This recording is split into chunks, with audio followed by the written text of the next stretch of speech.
Bonsoir, peuple de Dieu. Bonsoir, mes amis. C'est votre ami, le docteur Samuel El Wabantou, docteur Faveur. Nous nous retrouvons depuis une fois pour notre émission L'exhortation de minuit. C'est un moment de partage, un moment où nous encourageons avec la parole de Dieu par rapport aux défis que nous avons, que nous rencontrons dans la vie. C'est le moment où nous partageons la pensée du Seigneur pour que notre vie soit conforme à la vie que le Seigneur veut pour nous. On peut exister, mais passer à côté de sa vie. Je dis bien, on peut exister, mais passer à côté de sa vie. J'ai grandi avec des gens qu'on croyait que ce seraient des prochains Maradona, des prochaines stars, des prochains Abedi Pelé, je ne sais pas, où vous les voyez jouer au football dans les quartiers, vous direz, vous êtes en train de non, celui-ci finira dans l'équipe nationale et puis on le remarquera lors d'une compétition internationale, Coupe d'Afrique ou quoi, et puis cette personne ira loin dans sa carrière. Mais ces gens-là ont fini leur vie incognito. Ils ont raté leur carrière, ils n'ont pas pu évoluer alors qu'ils jouent au football mieux que tous les quartiers. Quand il était dans votre camp, vous étiez content, vous êtes rassuré de la victoire. Donc on peut exister, mais passer à côté de sa vie. On est là, on évolue comme chrétien, mais on passe à côté de la vie que Dieu a préparée pour vous. On est là, on existe en tant qu'église, mais on passe à côté de l'influence que Dieu avait préparée que vous puissiez avoir dans la ville ou dans le pays où vous êtes établi. Vous passez incognito. On peut exister en tant que ministère, mais on passe à côté. On peut commencer une entreprise et puis après, on passe à côté. Une idée qui pourrait être novatrice. On est peut-être le premier à avoir cette idée-là, mais après, ça ne produit rien. Les gens ne vous connaissent pas de la manière dont ils auraient pu vous connaître si vous aviez réussi certaines choses. Donc, pour nous, j'ai à cœur de partager avec le peuple de Dieu les secrets de la pensée du Seigneur pour nous permettre de vivre la vie de Dieu. Moi, je ne veux pas vivre la vie que mes parents ont pensé pour moi, même s'ils ont des bonnes intentions. Je veux pas vivre la vie que mes professeurs ont pensé pour moi. Mes éducateurs ont pensé pour moi. Dans l'école où j'ai étudié, c'était l'école Massamba, pour ceux qui avaient à la fin de l'année plus de 65, enfin, en deuxième année de secondaire, il fallait passer, c'est quoi on disait passer aux humanités, c'est-à-dire qu'on vous orientait maintenant pour l'option que vous vouliez prendre, scientifique, littéraire, scientifique, biochimie, ou bien maths physique, peu importe, bien commercial. Alors, quand tu avais plus de 65% au-dessus là, on t'orientait facilement vers les maths physiques, 65, 66, 68%. Moi, comme j'avais plus, on m'a orienté vers les maths physiques, mais ce que moi je voulais faire, c'était la biologie-chimie. C'est-à-dire que même tes éducateurs peuvent t'orienter dans quelque chose où ils pensent que ce sera mieux pour toi par rapport à certaines compétences qu'ils remarquent. Mais ce que Dieu veut pour toi, la vie que Dieu veut pour toi, c'est ce qui est la meilleure. C'est ce que moi je veux. Il y a des gens qui ont été condamnés par leur professeur. Toi, tu ne feras rien dans la vie. Toi, tu ne réussiras pas. Une fille comme toi, tu finiras à être engrossé quelque part et puis c'est fini. Une fille comme toi, tu es entre les garçons, tu finiras, un garçon va te mettre dans sa maison, commencer à te maltraiter et puis c'est fini. Tu n'iras pas loin. Mais celle-là, elle peut devenir ministre. L'autre, elle peut devenir compte commerçante. On peut te voir et te classifier comme ça alors que la suite de l'histoire peut faire monter ce que les gens peuvent prévoir sur toi. Alors, beaucoup de gens pensent ce que tu devrais être, pensent, raisonnent. Ils anticipent même ce que tu devrais faire dans ta vie. Mais ce qui est mieux pour moi, pour toi, c'est de vivre, de faire ce que Dieu veut pour nous. Dis-moi, est-ce que tu n'aimerais pas vivre la vie de Dieu? Chaque président de ton pays qui vient, il vient avec un programme social. Et dans le programme social, parmi le nombre d'habitants, tu es là. Il a un programme de société, un projet de société, et tu es impliqué, que tu le veuilles ou pas. Ça te concerne aussi. Mais est-ce que c'est le meilleur pour ceux qui te concernent? Est-ce que c'est le meilleur pour toi? Je ne crois pas. Alors, le meilleur de ce qui concerne ta vie ne peut venir que de Dieu. Et ce que Dieu a voulu que nous puissions être, ce que Dieu a voulu que nous puissions devenir, ce qu'il a voulu que nous puissions faire, ce qu'il a interdit que nous ne puissions jamais faire, Dieu a parlé, il a inspiré aux gens. La Bible déclare que c'est poussé par l'esprit que les gens ont parlé de la part de Dieu. Et toute écriture est inspirée de Dieu, utile pour convaincre, pour enseigner. Pour que l'homme de Dieu soit enseigné, instruit de la justice et de la vérité. Dieu a inspiré et il a mis ses écrits, ses pensées pour nous dans la Bible. La Bible, c'est la révélation de Dieu pour nous. C'est pourquoi nous retournons à la parole de Dieu pour pouvoir puiser les pensées que le Seigneur a bien voulu nous partager pour avoir une bonne vie. Un bon mariage, bien élever nos enfants, réussir dans notre carrière, dans notre mission, être en bonne santé. Tout cela, c'est là-dedans. Alors, regarde dans ta vie. Tu n'as pas tout, parce que tu as des choses où tu réussis, il y a des domaines où tu n'as pas réussi. Où tu commences peut-être à réussir, tu commences à te sortir d'une situation, mais ce n'est pas encore ça. La différence entre ce que tu veux être réellement, ce que tu souhaites être et ce que tu es, la différence, la grande marge là, ce qui peut combler cette différence, c'est ce qu'il y a ici. Ce qu'il y a dans la parole, c'est ce qui peut faire la différence. Là où tu imagines que Dieu peut te donner, et là où tu imagines que Dieu peut t'amener, ce que tu imagines que Dieu peut te donner, sache que notre Dieu peut faire, là déclare, à celui qui peut faire infiniment au-delà de ce que nous demandons et pensons. Dieu peut faire pour toi au-delà de ce que tu demandes, au-delà de ce que tu penses. Alors c'est pourquoi nous parlons pour que tu puisses vivre la volonté de Dieu. Nous parlons des objectifs et des opportunités. C'est la suite. Nous avons compris ceci.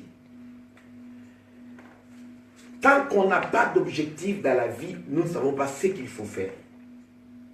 Nous ne savons pas quelle orientation donner à nos vies. Parce que c'est par rapport à nos objectifs que nous conditionnons tous les autres choix de notre vie. Qui tu veux être te permettra de savoir avec qui tu veux être dans la vie.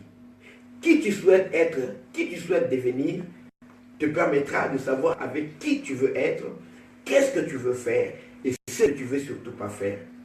Si tu as fait des études commerciales, c'est parce que tu ne voulais pas être médecin. Le fait de vouloir être un commercial ou bien à travers le monde économique t'a imposé à faire des choix dans les études qui vont avec et ça te permet d'avoir un entourage qui partage cette même vision que toi. Alors, les gens qui veulent, par exemple, dans le monde du mariage, s'ils n'ont pas d'objectif, parce que j'aimerais aussi parler là-dedans, quand tu n'as pas d'objectif dans ta vie, tu vas épouser n'importe qui, n'importe comment. Quand tu n'as pas d'objectif, la première personne qui va te plaire, c'est cette personne-là avec qui tu vas t'attacher. Et tu remarqueras après, la personne devient un boulet à tes pieds. C'est comme si on t'a lié de chaîne. Tu ne peux pas avancer. Parce que tu ne peux pas empêcher les gens d'être eux-mêmes. Tu ne peux pas empêcher les gens d'être eux-mêmes. Quand leur vraie nature, ces gens ne font pas exprès, quand leur nature va se manifester, leur nature va combattre tes objectifs parce qu'ils ne sont pas faits pour partager le genre de vie que tu voudrais avoir. Si tu veux un homme qui est jaloux, qui veut pas que tu parles avec les gens, tu ne peux pas faire une carrière politique, aller de l'avant en tant que femme, ou bien travailler tard en tant que médecin, si tu es un homme trop jaloux. Tu seras en nuit de garde, l'homme là sera là à la garde avec toi. Et il laisse ses enfants, il dit non, moi je vais faire des infirmiers médecins ici. Non, non, non, je ne peux pas laisser ma femme aller dormir dehors. Moi aussi, c'est nuit de garde, nous tous on sert de nuit de garde là-bas, alors que lui n'est pas dans le corps médical. Vous comprenez? Alors, avant de t'engager dans un contrat à durée déterminée d'une vie commune, qu'on appelle le mariage, cette durée est déterminée parce qu'on ne sait pas combien de temps, on dit seulement jusqu'à ce que la mort vous sépare. On ne sait pas quand on va mourir. Alors, il faut bien choisir la personne avec qui tu signes ce contrat par rapport aux objectifs que tu as dans la vie. C'est très important. Choisis bien l'homme, choisis bien la femme que tu veux. Ne prends pas, oh non, il est beau, elle est belle. Non. tu le verras se réveiller, il va bailler, sa bouche, il va sentir mauvais, il aura un gros ventre. Tu dis, mais où sont partis les petits paquets de chocolat? C'était pour te séduire. Maintenant, les paquets de chocolat, c'est des dents. Et ça pousse, c'est plus à l'extérieur, c'est des dents. Ça commence à pousser. Et tu diras, l'homme là, c'est que si j'ai épousé, non, c'est plus la même chose, you know? Il n'a plus besoin. Des fois, des gens dans le magasin se disent que je n'ai plus besoin de séduire. Pareil pour les femmes. Et vous savez que le corps des femmes se transforme facilement d'une manière ou d'une autre. Alors, si tu as suivi seulement la beauté physique, qui est un élément très important dans le choix pour le mariage, la beauté physique, très important, mais que ce ne soit pas le seul élément. Vous comprenez? Vous voyez aussi les caractères par rapport aux objectifs que tu as dans la vie. Alors, les objectifs, nous avions défini l'objectif comme étant, vous savez, la définition, nous retournons toujours à la définition, c'est plus simple pour comprendre. C'est quoi l'objectif? Un objectif, c'est simplement, c'est un but, c'est une cible que quelque chose doit atteindre. Un, deux, la deuxième définition selon Larousse, c'est ce que j'aime beaucoup.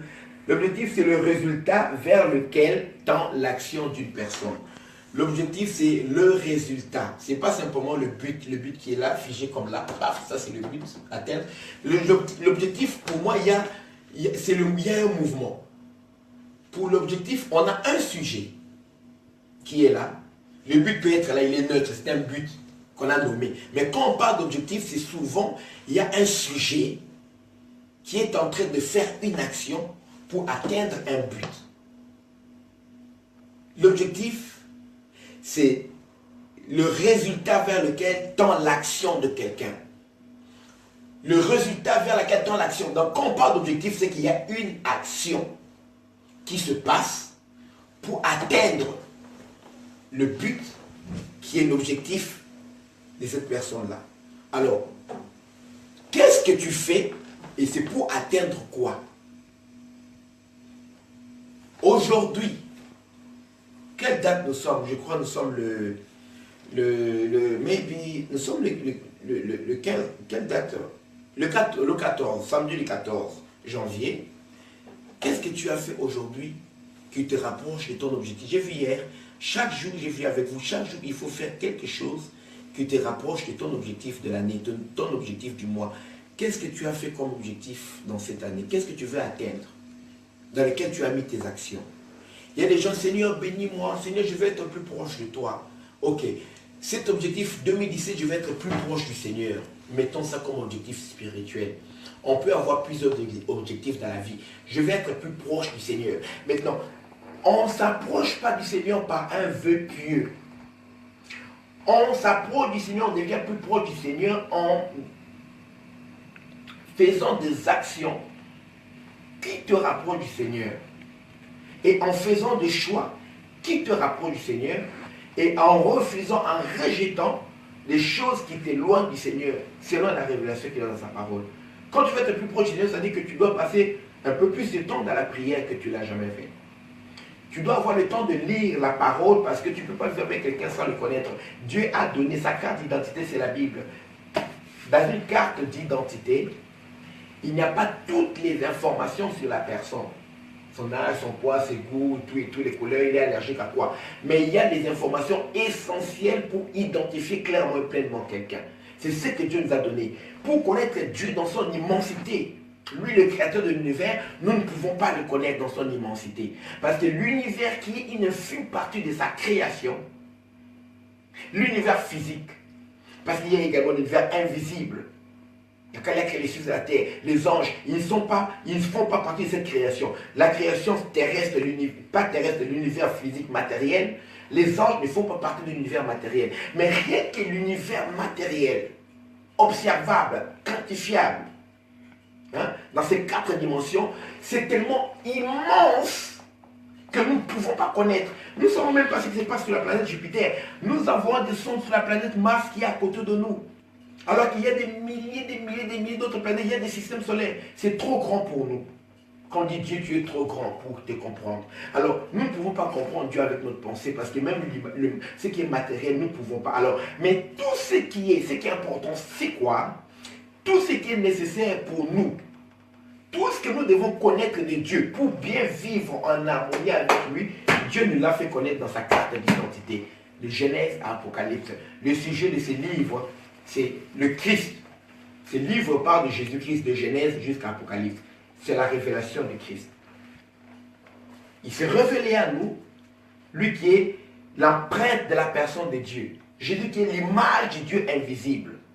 La parole fait chair. C'est cette parole qui s'est révélée à nous pour que nous puissions connaître Dieu et que nous puissions savoir comment vivre avec lui et comment recevoir de lui. Car c'est de lui qui nous vient la vie, l'être et le mouvement. Alors, tout ce que nous faisons dans la vie, pour avoir le succès, il faut se référer à ce que Dieu veut, ce que Dieu a dit. Alors, si tu veux connaître Dieu, être plus proche de Dieu, apprends à lire la parole, passe du temps dans cette parole. Apprends à t'éloigner de ce que Dieu a déjà interdit. Là où Dieu a dit non, vous ne ferez pas ceci, ne dites pas ceci, ne faites pas. Quand Dieu dit ne dites pas dans la Bible, ça dit qu'il a enlevé ses paroles de ta bouche. Enlève aussi ces paroles de ta bouche. Ne parle pas ainsi. Toi, tu vis tout ce que tu veux, tu vis ta propre volonté, et puis tu dis, Seigneur, je vais être proche de toi. C'est contradictoire, ça n'a pas de sens. Quel est l'objectif? J'aimerais, en tout cas, arriver à épargner une somme d'argent. À la fin de l'année, j'aimerais avoir dans mon compte d'épargne une telle somme d'argent. Bien aimé, tout choix que tu fais pour atteindre tes objectifs, t'imposera de faire des choix pour changer ton mode de vie. Personne n'atteint ses objectifs, des nouveaux objectifs qui se fixent, en gardant le même mode de vie. Tu ne peux pas aller de l'avant, atteindre un objectif en gardant le même mode de vie que tu avais auparavant. Tout changement que tu veux voir dans ta vie implique un changement dans tes choix, dans ton comportement. Tu es obligé de passer par là. J'ai un but à atteindre, j'adapte mon action pour atteindre ce but-là.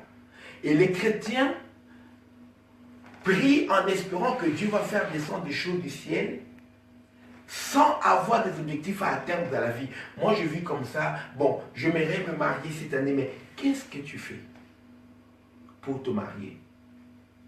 Moi, j'ai vu des gens qui vivent comme ça, des garçons, des filles.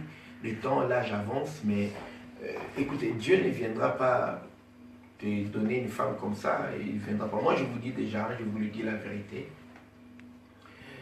Dieu te donne les critères pour que tu fasses un bon choix. C'est pourquoi on a dit que celui qui trouve une femme trouve le bonheur. Tu dois choisir, surtout par rapport aux hommes. La femme, par rapport à qui tu es, Dieu te donne des critères pour reconnaître l'homme qu'il faut quand il viendra te proposer. Celui qui vient, beaucoup viendront, mais Dieu a donné des critères tels.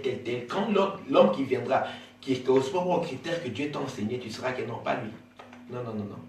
On dit, mais il a l'argent, non, pas lui. Parce que tu as des critères. Dieu te donne des critères pour choisir, pour faire le choix. Pour choisir la bonne femme ou pour être capable, la femme si on te choisit, d'être capable d'accepter. Parce que tu n'es pas un robot, on te dit, prends, on. They turn you on and then you on. Ça veut dire qu'on t'allume et puis tu es allumé, tu es parti comme une fusée. Non. Quand on vient, tu dis, hey, attends, je dois vérifier quel est ce pilote qui veut venir et commencer à diriger, comme si c'est celui qui sera, nous sommes des chrétiens, c'est lui qui sera le chef du foyer. Et dans la loi française, je ne sais pas si ça a changé, quand je me suis marié ici en France, on a pris le livret et puis on a dit, dans la loi française, l'homme est le chef du foyer. À un moment donné, c'est toi le chef du foyer. Il dit, ah oui, c'était pas l'église, hein, c'est dans la mairie. On dit, c'est leur loi. Oh, ok. Je ne savais pas que c'était dans leur loi. Ok. Moi, je ne suis pas français. Alors, bref, dans la Bible, l'homme est le chef du foyer. Alors, tu vas donner ta vie à être conduit par qui? Tu vas examiner. Dieu te donne les critères pour faire le choix. Mais Dieu ne viendra pas te donner quelqu'un comme ça. Tu dors, tu te réveilles, oh, un rêve, un songe. Ça, c'est l'homme de ta vie. Ça. Non. Écoute, ça peut arriver. Il y a des hommes de Dieu, des femmes, des chrétiens, des chrétiennes qui ont eu ce genre de rêve-là. Je vous dis que ces gens-là ne mentent pas. Mais le problème, c'est qu'ils sont que 3%. 97% des restes, c'est le pur mensonge. C'est des aspirations personnelles qui ont produit ces rêves-là. C'est dans le domaine de la psychologie. Hein, ce qu'on ne peut pas atteindre, ça se refoule en nous et ça va dans notre subconscient et ça ressort sous forme de rêve. Le rêve ressort pour équilibrer parce que quand tu n'atteins pas quelque chose, par exemple, tu vois une sœur, elle est très jolie, tu n'arrives pas à la draguer, tu n'arrives pas à l'atteindre, ça crée une frustration en toi. Pour que tu restes pas à cette frustration-là, ton subconscient va satisfaire le besoin que tu as, le besoin d'épouser cette sœur-là. Comme dans la vie réelle, tu ne peux pas épouser la sœur, tu ne peux pas l'aborder, ton subconscient va produire un rêve dans lequel tu épouses cette sœur. Tu comprends? Beaucoup de sœurs qui ont eu des rêves, des visions sur le pasteur, j'ai épousé les pasteurs, on en a vu plein. Moi-même, j'en ai eu avant de me marier. Vous comprenez? Il y en a une qui est venue juste dans ma salle de mariée. Elle a dit, tant que je ne vois pas Dr Samuel mettre la bague à Katia, je ne crois pas. Pour moi, Dr Samuel, là, c'est lui mon mari. Elle était là le jour de notre mariage, juste parce que j'ai mis la bague, il était avec ses amis. C'est terrible, les gens sont déterminés. Hein? Bref, alors, les gens, j'ai expliqué que pour équilibrer, ton subconscient va produire un rêve. Dans ce rêve, tu vois que tu épouses cet homme, tu épouses cette femme-là. Et dans le rêve-là, maintenant, le fait que tu sois satisfait, ça enlève la frustration, ça te ramène l'équilibre. C'est une technique de survie que Dieu a placée en nous. Et quand les gens se réveillent, ils se souviennent du rêve. Ils n'ont pas inventé. C'est un vrai rêve de mariage, mais qui est faux par rapport à la vision divine. Parce que c'était seulement un rêve qui est créé à cause de ce que tu aimes. Et des fois, des rêves sont créés à cause de ce que nous craignons. Quand on a peur, ça va également dans notre subconscient. Et des fois, ça ressort pour évacuer cette peur-là. Nous allons vivre cette même, c'est mauvais rêves qu'on appelle des fois des cauchemars. Bref, alors, si tu veux savoir où tu veux aller dans la vie, quelles sont les choses que tu dois faire? Fixe-toi des objectifs. Fixe toi-même, n'attends pas. Les objectifs viennent de plusieurs manières. C'est que Dieu fait monter dans ton cœur, par l'enseignement, par la formation que tu donnes, par la révélation. Ou bien Dieu te met d'autres objectifs que j'ai eu dans ma vie, c'est en observant les personnes à côté de qui Dieu est en train de me mettre actuellement. Dieu t'amène des fois, je vais parler comme ça pour garder un esprit humble, parce que des fois dans le message, quand nous donnons, les gens voient toujours la prétention, là il n'y en a pas. Dieu t'amène à rencontrer beaucoup de pauvres, des gens qui ont des difficultés financières, des orphelins, et ils commencent à t'entourer d'une manière ou d'une autre. Tu commenceras à comprendre que pourquoi Dieu me permet de rencontrer de telles personnes. Sache que si Dieu amène que tu sois à côté de ces gens-là, peut-être que Dieu veut que tu puisses avoir un nouvel objectif dans ta vie qui concernera à aider les pauvres, à aider ces personnes. Dieu mettra une compassion pour cette catégorie de personnes-là. Pas pour tout le monde. Pas pour les drogués, mais rien que pour les orphelins. Tu commences à avoir une compassion et ça naît dans ton cœur. Des désirs commencent à naître dans ton cœur pour les aider. C'est comme ça que des grandes destinées sont nées. Quand on parle de Mère Teresa, quand on parle de l'abbé Pierre, on parle de beaucoup d'autres personnes, c'est parce qu'ils ont été à côté de certaines personnes et ce qu'ils ont vu, ça suscitait une vocation. Vous comprenez? On parlait de quelqu'un, un médecin, Henri Dunant, c'était un médecin suisse. Il était là pendant la guerre.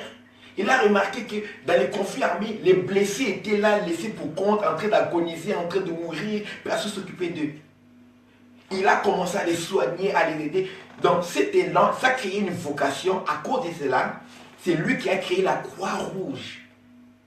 Où maintenant, on respecte même les ennemis. Quand on voit quelqu'un avec un brassard rouge, on n'a pas le droit de tirer sur lui. Et le médecin de la Croix-Rouge soigne l'armée et les blessés des deux camps ennemis, peu importe. L'essentiel, c'est soigner la personne qui est là, peu importe sa nationalité. Pourquoi? Henri Dunant s'est retrouvé à côté des personnes qui avaient un besoin. Alors, des fois, tu peux te retrouver à côté des hommes d'affaires. Mais ce n'est que ça qui vient.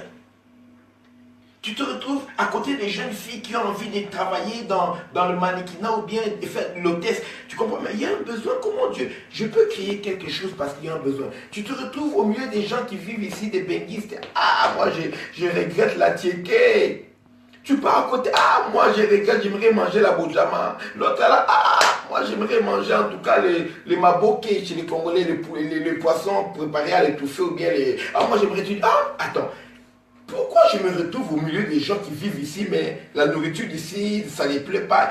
Non, peut-être Dieu veut te pousser à créer un restaurant qui pourvoira la nourriture africaine, bien la nourriture d'origine de ces personnes-là. Et c'est ça qui fera l'histoire de ta vie. Un restaurant, un deuxième, un troisième, un quatrième. C'est comme ça. Les gens qui ont créé les sportwear, comme Bouna Dia qui avait créé les sportwear, après celui qui a créé Ernest, l'a suivi, des gens du ghetto, des Sarcelles, sont devenus des multimillionnaires parce qu'ils ont voulu, les gens voulaient s'habiller en vêtements de sport, mais celui des États-Unis coûtait cher. Ils ont dit, ah mais non, est-ce qu'on peut fabriquer? Ils ont lancé leur marque de vêtements ici, ils sont devenus des millionnaires.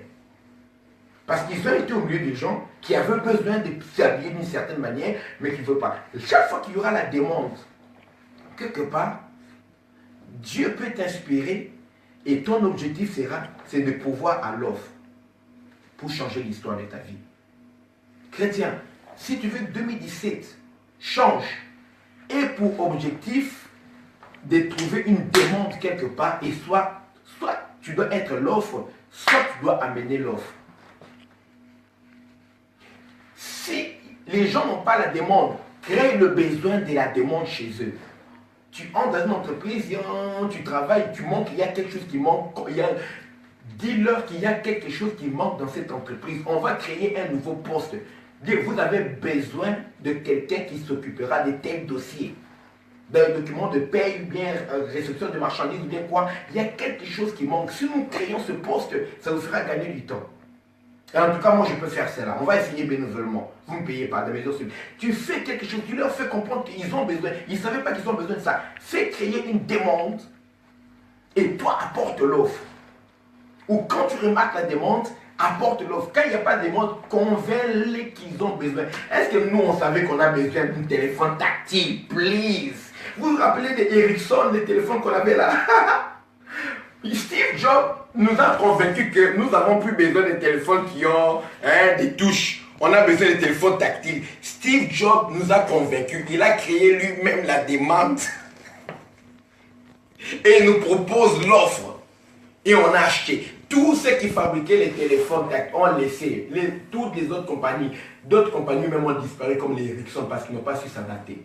On a eu les Samsung qui sont montés alors que les Ericsson étaient les leaders dans le marché là après juste Apple. Vous voyez, on peut créer une demande chez les gens.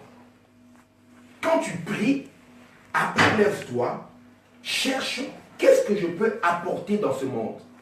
Tu seras aimé à cause des solutions que tu apportes dans ce monde. Ton objectif est d'apporter certaines solutions. Dis dans quel domaine les qualités que Dieu a placées en moi, la formation que j'ai faite, l'expérience que j'ai vécue, dans quel domaine ça peut apporter un plus. Trouve cela. Tu trouves que tu te fais un travail qui ne te permet pas de t'épanouir, quitte, je te dis la vérité. Mon objectif, c'est de trouver un travail qui me permettra de m'épanouir, mais pour avoir cela, je dois me former. Entre dans une formation. Trouve le moyen, on va supporter cette formation-là, on va subventionner cela. Entre dans une formation parce que tu as un objectif, tu veux changer. Ne reste pas dans la même condition si tu veux atteindre des objectifs. Pour atteindre ton objectif, tu dois entamer une action qui tendra vers cela. Et quand tu avanceras dans tes objectifs, tu reconnaîtras maintenant les opportunités. C'est-à-dire que tu passes sur Internet, les annonces, la formation, tu es tellement content dans ton travail, écoute-moi, tu ne lis pas les annonces sur les opportunités de financement de formation. Parce que tu n'en as pas besoin. Je vous ai dit hier, il y a un lien entre les objectifs qu'on a et les opportunités. Quand tu ne connais pas les objectifs que tu as dans ta vie, tu seras aveugle face aux opportunités qui sont à côté de toi. Mais le jour où tu as envie, mais tiens, j'aimerais me former maintenant, tu vas regarder, tu veux, ok, à la LPE, pour ceux qui sont en France, tiens, à la LPE, on offre des formations pour les web designers, les métiers d'infographie et tout et tout. Tu vas suivre cette formation parce que tu veux travailler dans l'audiovisuel. Non, je peux suivre une telle formation, je peux faire un stage, tu comprends? Tu saisiras les opportunités qui sont à côté de toi par rapport aux objectifs que tu t'es fixés dans la vie. Décide-toi. J'ai demandé aux gens, envoyez-moi vos objectifs et je verrai comment vous conseiller. Peu de gens ont envoyé des objectifs dans l'inbox, les gens de mon église. Les chrétiens sont des gens spéciaux. Ah, je vous aime. Les chrétiens sont capables de sacrifier des choses, sacrifier des sommes d'argent. Ils peuvent venir, je vous dis, donner 1000 euros pour un programme, séminaire, donner 500 euros, tout et tout. Mais quand tu parles aux chrétiens, c'est qu'il faut investir dans un nouveau business qui est sorti. Même il faut mettre 200 euros, ils ne mettront pas. Et ils font seulement, ils donnent et ils attendent. Dieu va où? En s'aimant, Dieu ouvre pour toi un marché. Et dans ce marché-là, tu dois s'aimer seulement 200 euros, ou bien entrer là-dedans, ou bien acheter une action en bourse. Tu commences avec 100 euros. Pourquoi cet ami-là, depuis longtemps, tu n'as jamais parlé de l'action en bourse? Il est venu te parler de ça à cause de l'offrande que tu as donnée. Ce que tu ne sais pas, c'est ça. C'est à cause de l'offrande que tu as donnée à l'église que l'ami-là a dit, tiens, j'ai une ouverture dans la bourse, je vais venir parler à tel ami. Pourquoi depuis longtemps, tu n'en as pas parlé? La proposition qu'on t'a donnée, on peut commencer un petit commerce en Italie et tout. Pourquoi on t'a proposé ça seulement maintenant? C'est parce que Dieu a vu tes offrandes. Et il s'est décidé de t'envoyer quelqu'un qui va donner une opportunité d'affaires. Parce qu'il connaît maintenant les objectifs que tu as. Tu veux soutenir l'œuvre de Dieu. Alors, chrétien, ouvrons les yeux sur les opportunités. Je vais conclure par là. Ouvre les yeux, dis Seigneur, rends-moi sensible à toute opportunité que tu mets devant moi. Peu importe la raison pour laquelle je me trouve dans un endroit, je rencontre une personne, si cette personne-là a une opportunité, même si elle veut se taire, pousse la personne à me proposer quelque chose, ou bien à dire quelque chose en passant, ou bien que moi je puisse entendre en passant. Et j'ai saisi l'opportunité. Vous savez, je vais finir. J'ai regardé un film, un feuilleton, une série télévisée qui m'a beaucoup quand même plu dans son genre. On peut pouvoir tout ça. Petit Empire, la saison 2. J'ai regardé, il y avait un jeune homme, vous savez, le gars, le personnage, Lucius Lyon, il était en prison avec son fils, je ne sais pas quel épisode c'était, qui était venu le rendre visite. Il parlait, il se plaignait, il n'y avait pas d'audience, il est resté en prison pendant un moment, son avocat n'arrivait pas à trouver d'audience pour lui, il était là. Et puis, à côté là, c'est l'endroit où on reçoit les invités et tout. Il y avait un avocat qui était un peu fauché, mais qui connaissait son travail. Il était là. Dès que Lucie Léon parlait, il se plaignait, lui, il s'est retourné et dit, j'ai entendu votre conversation, je peux vous aider pour obtenir une audience et essayer de vous faire libérer. D'accord? Tu te connais en quelque chose? Il a quitté sa table, il est venu là-bas. Il n'avait pas le droit de faire ça. Le temps que le policier crie, il a sorti sa carte de visite, tenez ma carte de visite. Voici, je peux faire pour vous ceci, je peux obtenir une audience, vous faire libérer. Il a sauté sur l'opportunité. Peut-être on parlait à quelqu'un d'autre, mais tu es passé par là, tu as entendu. Tu as entendu. Mardoché a entendu qu'il y avait un complot. Il est venu là pour être homme. Il a entendu qu'il y avait un complot contre le roi. Il a saisi sur l'opportunité, il a fait le rapport. Et c'était consigné quelque part. Et un jour, le roi l'a honoré par rapport à l'opportunité qu'il avait saisie pour rendre un bon service. Dis Seigneur, rends-moi sensible aux opportunités qui viennent devant moi. C'est la paix que je vais faire avec vous.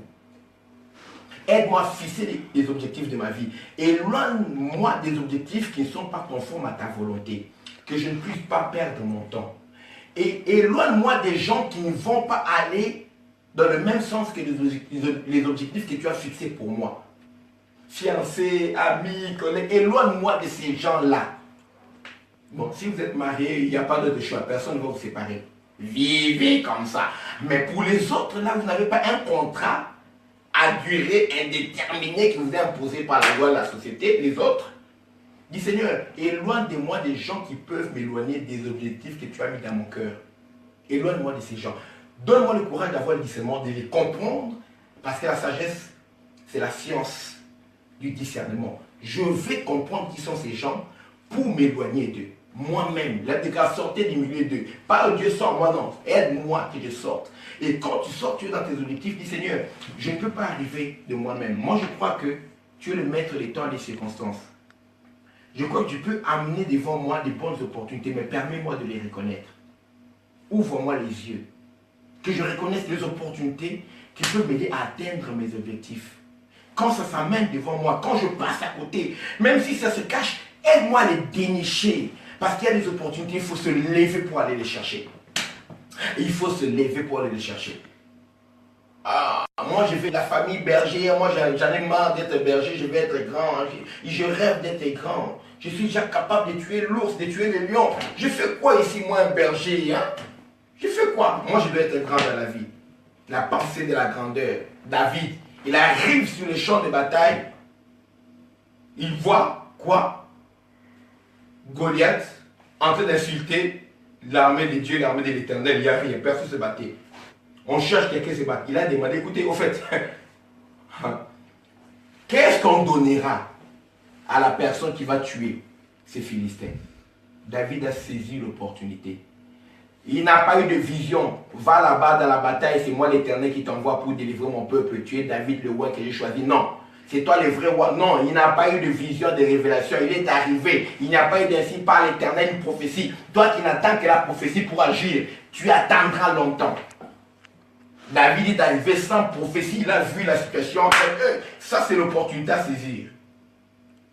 Et puis quand tu veux saisir ton opportunité, éloigne-toi des gens qui veulent te décourager.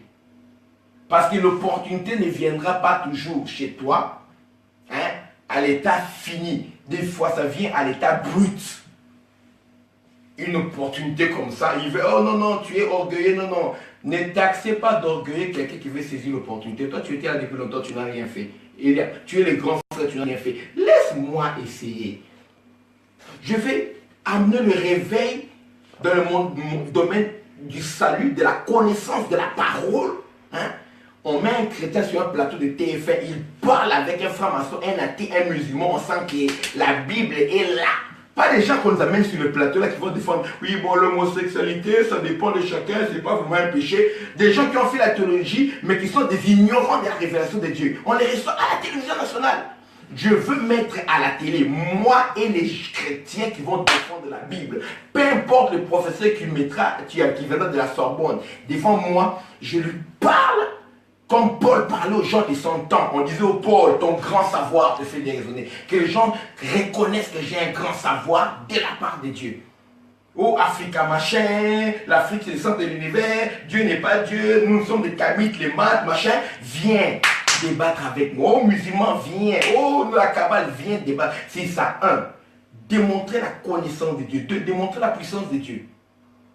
Oh, on fait un conflit. On démontre que Jésus-Christ est puissant. On ne va pas aller loin. Je t'impose les mains sur le plateau.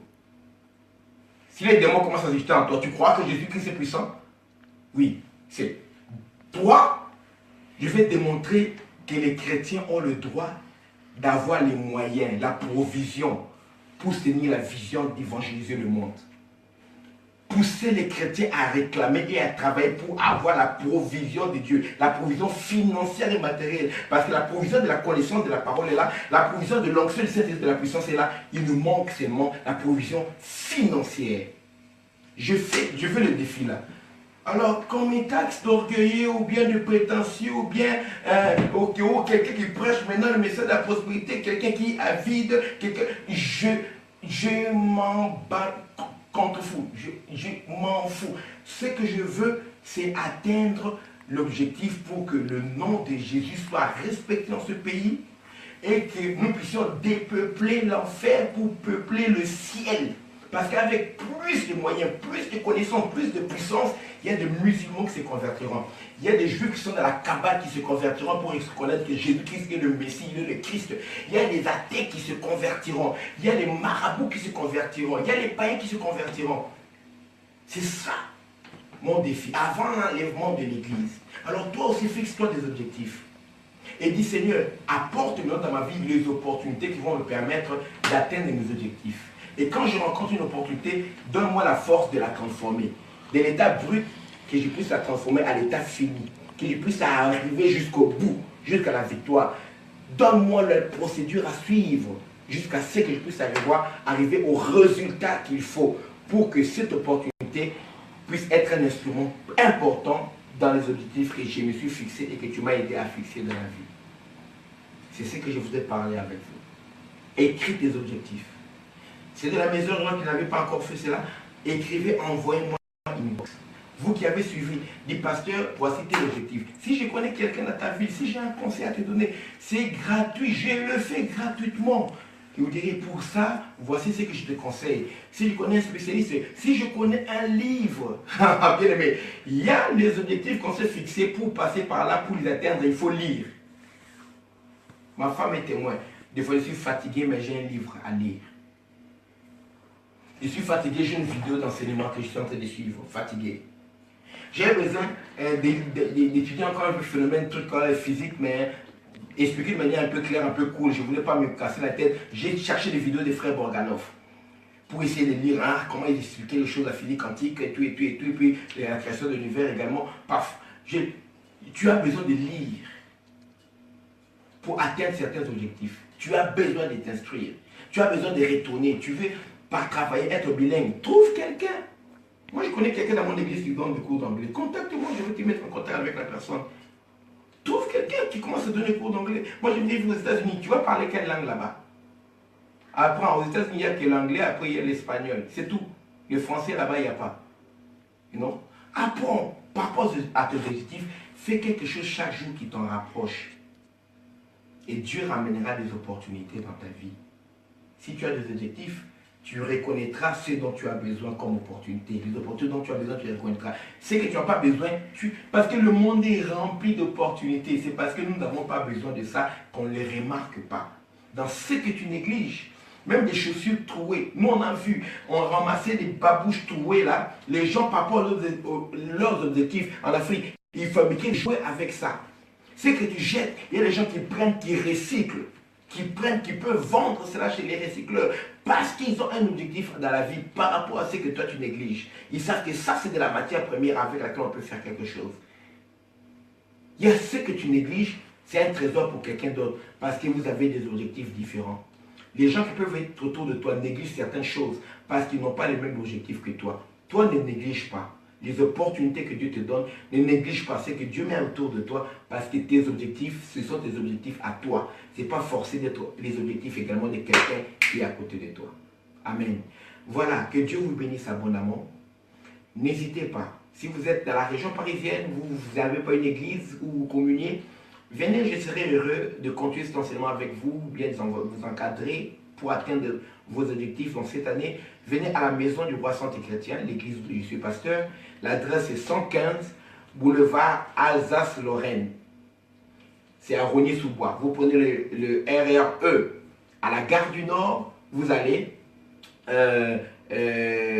vers Rogny-sous-Bois, vous descendez à Rogny. Non, l'arrêt c'est Rogny-Bois-Perrier.